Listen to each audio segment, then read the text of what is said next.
নুরুল হক নুরু, তার উপর এই বিভৎস আক্রমণ, পৈশাচিক আক্রমণ হলো কেন? এটা তো আমার মনে হয়েছে একটা পূর্ব পরিকল্পিত একটা বিষয়, যে তাকে টার্গেট করা হয়েছে আঘাত করার জন্য, এবং উদ্দেশ্য ছিল একেবারে মেরে ফেলা।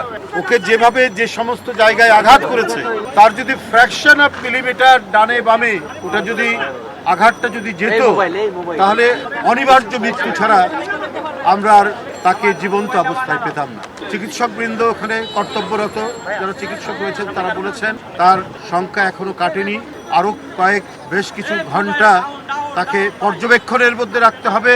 এই রেখে তারপরে তারা দেখবে যে তাকে শিফট করা যায় কিনা কেবিনে বা অন্য কোনো জায়গায়, সেটা তারা বিবেচনা করবে। আমি যতটুকু গুরুতর তার আঘাতগুলো দেখেছি বা যত জেনেছি, এবং এর আগে এত অসংখ্য আঘাত তাকে করা হয়েছে, 22 বার হামলা হয়েছে, বগুড়া থেকে শুরু করে বিভিন্ন জেলায় যেখানে গেছে।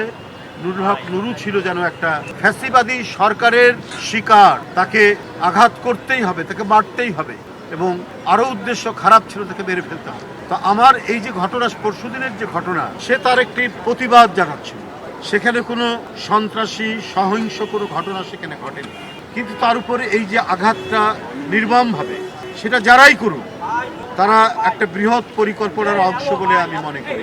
আমরা এটা মনে করি না শান্তিপূর্ণ অবস্থায় সে যত বড়ই অপরাধী হোক তার উপর আক্রমণ করা। নুরুল হক নুরু এই ধরনের কোনো আক্রমণ বা এই ধরনের কোনো সহিংসতা করেনি। তারপরে আর প্রতিবাদ করার গণতন্ত্রে তো তার স্বীকৃতি আছে, গণতন্ত্র সেটা তো অনুমোদন করে প্রতিবাদ করা। আর তাদের অফিসের কার্যালয়ে ঢুকে এইভাবে আক্রমণ করে রক্তাক্ত করা, এটা আমি মনে করি উদ্দেশ্য প্রণোদিত গভীর চক্রান্তের অংশ। এবং 5ই আগস্টের পরাজিত শক্তিরাই আজকে নানাভাবে নানা কায়দায় তারা তাদের বিষ দাঁত বসানোর চেষ্টা করছে।